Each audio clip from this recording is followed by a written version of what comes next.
We're going to read chapter 18 from The Secret Garden. It's titled, that's written kind of funny, so I'm not sure exactly what it says, but it says something like, "Thou munnot waste no time." So I guess they're speaking in the Cornish accent. Thou munnot waste no time. You mustn't waste any time? I don't know. Let's read. Of course, Mary did not waken early the next morning. She slept late because she was tired, and when Martha brought her breakfast, she told her that though Colin was quite quiet, he was ill and feverish, as he always was after he'd worn himself out with a fit of crying. Mary ate her breakfast slowly as she listened. He says he wishes thou would please go and see him as soon as thou can, Martha said. It's queer what a fancy he's took to thee. Thou did give it to him last night for sure, didn't thou? Nobody else would have dared to do that. Poor lad. He's been spoiled till salt won't save him. Mother says as the two worst things as can happen to a child is to never have his own way or always have it. She doesn't know which is the worst. Thou was in a fine temper thyself too, but he says to me when I went into his room, "Please ask Miss Mary if she'll please come and talk to me."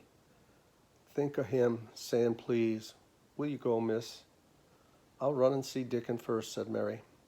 No, I'll go and see Colin first and tell him.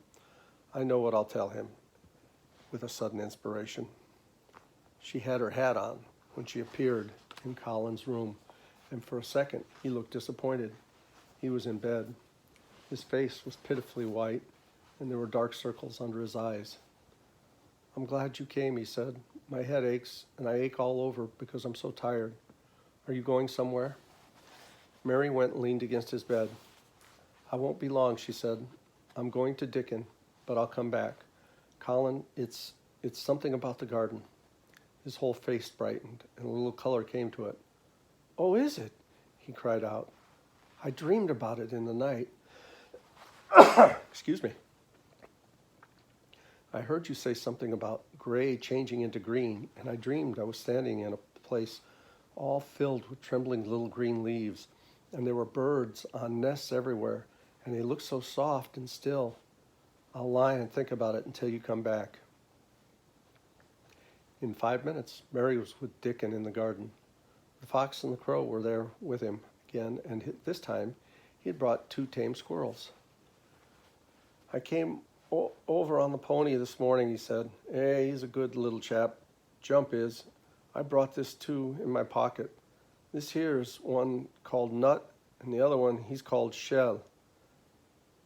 When he said Nut, one squirrel leaped on his right shoulder, and when he said Shell, the other one leaped on his left shoulder.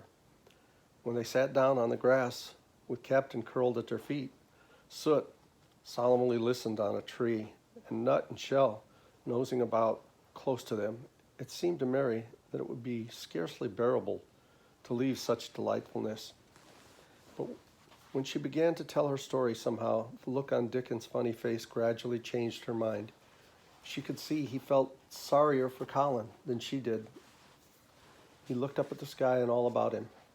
Just listen to them birds. The world seems full of them, all the whistling and piping, he said. Look at them darting about and hearkening and at them calling to each other. Come springtime, seems like as if all the world's calling. The leaves is uncurling so you can see 'em. And my word, the nice smells there is about, sniffing with his happy turned up nose. And that poor lad laying shut up and seems so little that he gets to thinking of things as sets him screaming. My, we mustn't get him out. We must get him out here. We mustn't get him watching and listening and sniffing up the air and get him just soaked through with sunshine, and we mustn't lose time about it. When he was very much interested, he often spoke quite broad Yorkshire, although at other times he tried to modify his dialect so that Mary could better understand. But she loved his broad Yorkshire and had in fact been trying to learn to speak it herself. So she spoke a little now. Aye, that we mun, she said, which meant, yes, indeed we must. I'll tell thee what us'll do first, she proceeded, and Dickon grinned, because when the little wench tried to twist her tongue into speaking Yorkshire, it amused him very much. He's took a greatly fancy to thee. He wants to see thee, and he wants to see Soot and Captain. When I go back to the house to talk to him, I'll ask him if thou cannot come and see him tomorrow morning, and bring thou creatures with thee. And then, in a bit, when there's more leaves out, and happening a bud or two, we'll get him to come, and thou shalt push him in his chair, and we'll bring him here and show him everything. When she stopped, she was quite proud of herself. She had never made a long speech in Yorkshire before, and she had remembered very well. Thou mun not talk a bit of Yorkshire like that to Mr. Colin, Dickon chuckled. Thou'll make him laugh, and there's nowt as good for ill folk as laughing is. Mother says she believes as half an hour good laughs every morning would cure a chap as was making ready for typhus fever. I'm going to talk Yorkshire to him this very day, said Mary, chuckling to herself. Wow, that's hard to read. The garden had reached the time when every day and every night it seemed as if the magicians were passing through it, drawing loveliness out of the earth and the boughs with wands. It was hard to go away and leave it all, particularly as Nut had actually crept onto her dress, and Shell had scrambled down the trunk of the apple tree they sat under and stayed there looking at her with inquiring eyes. But she went back to the house, and when she sat down close to Colin's bed, he began to sniff, as Dickon did, though not as much in an experienced way. You smell like flowers and fresh things, he cried out quite joyously. What is it you smell of? It's cool and warm and sweet all at the same time. It's the wind from the moor, said Mary. It comes a-sitting in the grass under a tree with Dickon and with Captain and Soot and Nut and Shell. It's the springtime, and out of doors, and sunshine smells so grandly. She said it as broadly as she could, and you do not know how broadly Yorkshire sounds until you have heard someone speak it. Colin began to laugh. What are you doing? He said. I never heard you talk like that before. How funny it sounds. I'm giving thee a bit of Yorkshire, answered Mary triumphantly. I cannot talk it as gradly as Dickon and Martha can, but thou sees I can shape a bit. Doesn't thou understand a bit of Yorkshire when thou hears it? And thou's a Yorkshire lad thyself, bred and born. I wonder thou art not ashamed of thy face. And then she began to laugh too, and they both laughed until they could not stop themselves, and they laughed until the room echoed, and Mrs. Medlock, opening the door to come in, drew back into the corridor and stood listening in amazement.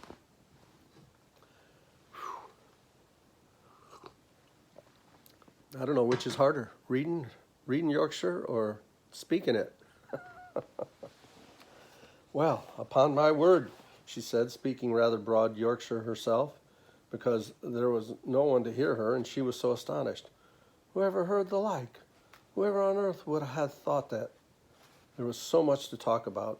It seemed as if Colin could never hear enough of Dickon and Captain and Soot and Nut and Shell and the pony whose name was Jump. Mary had run around into the wood with Dickon to see Jump. He was a tiny little shaggy moor pony with thick locks hanging over his eyes and with a pretty face and a nuzzling velvet nose. He was rather thin, with living on moor grass, but he was as tough and wiry as if the muscle in his little legs had been made of steel springs. He had lifted his head and whinnied softly the moment he saw Dickon, and he had trotted up to him and put his head across his shoulder. And then Dickon had talked into his ear, and Jump had talked back in odd little whinnies and puffs and snorts. Dickon had made him give Mary his small front hoof and kiss her on her cheek with his velvet muzzle. Does he really understand everything Dickon says? Colin asked. It seems as if he does, answered Mary. Dickon says anything will understand if you're friends with it for sure. but you have to be friends for sure." Colin lay quiet a little while, and his strange gray eyes seemed to be staring at the wall. But Mary saw that he was thinking. "I wish I was friends with things," he said at last, "but I'm not. I never had anything to be friends with. And I can't bear people." "You can't bear me?" asked Mary. "Yes, I can," he answered. "It's funny, but I even like you. Ben Weatherstaff said I was like him," said Mary. "He said he'd warrant we'd both got the same nasty tempers. I think you are like him too. We are all three alike, you and I and Ben Weatherstaff. He said we were neither of us much to look at, and we were as sour as we looked. But I don't feel as sour as I used to be before I knew the Robin and Dickon. I guess sometimes I can be as sour as I look." "Did you feel as if you hated people?" "Yes," answered Mary without any affection. "I should have detested you if I had seen you before I saw the Robin and Dickon." Colin put out his thin hand and touched her. "Mary," he said, "I wish I hadn't said what I did about sending Dickon away. I hated you when you said he was like an angel, and I laughed at you, but perhaps he is." "Well, it was rather funny to say it," she admitted it frankly. "Because his nose does turn up. He has a big mouth, and his clothes have patches all over them, and he talks broad Yorkshire. But if an angel did come to Yorkshire and lived on the moor, if there was a Yorkshire angel, I believe he'd understand the green things and know how to make them grow, and he would know how to talk to the wild creatures as Dickon does, and they'd know he was friends for sure." "I shouldn't mind Dickon looking at you," said Colin. "I want to see him." "I'm glad you said that," Mary answered, because quite suddenly it came to her mind that this was the minute to tell him. Colin knew something was coming. "Because what?" he cried eagerly. Mary was so anxious that she got up from her stool and came to him and caught hold of both of his hands. "Can I trust you? I trusted Dickon because the birds trusted him. Can I trust you for sure? For sure?" she implored. His face was so solemn that he almost whispered his answer. "Yes, yes." "Well, Dickon will come to see you tomorrow morning, and he'll bring his creatures with him." "Oh, oh!" Colin cried out in delight. "But that's not all," Mary went on, almost pale with solemn excitement. "The rest is better. There's a door into the garden. I found it. It's under the ivy on the wall." If he had been a strong, healthy boy, Colin would probably have shouted, "Hooray, hooray, hooray!" But he was weak and rather hysterical. His eyes grew bigger and bigger, and he gasped for breath. "Oh, Mary," he cried out with a half sob. "Shall I see it? Shall I get into it? Shall I live to get into it?" And he clutched her hands and dragged her toward him. "Of course you'll see it," Mary snapped indignantly. "Of course you'll live to get into it. Don't be silly." And she was so unhysterical and natural and childish that she brought him to his senses, and he began to laugh at himself. And a few minutes afterward, she was sitting on her stool again, telling him not what she imagined the secret garden to be like, but what it really was, and Colin's aches and tiredness were forgotten, and he was listening enraptured. "It was just what you thought it would be," he said at last. "It sounds just as if you had really seen it. You know, I said that when you told me the first time." Mary hesitated about 2 minutes, then boldly spoke the truth. "I had seen it, and I had been in it," she said. "I found the key and I got in weeks ago, but I daren't tell you. I daren't because I was so afraid I couldn't trust you, for sure." And that is the end of chapter 18. We'll read chapter 19 next time. So until then, take care. Bye-bye. Love you.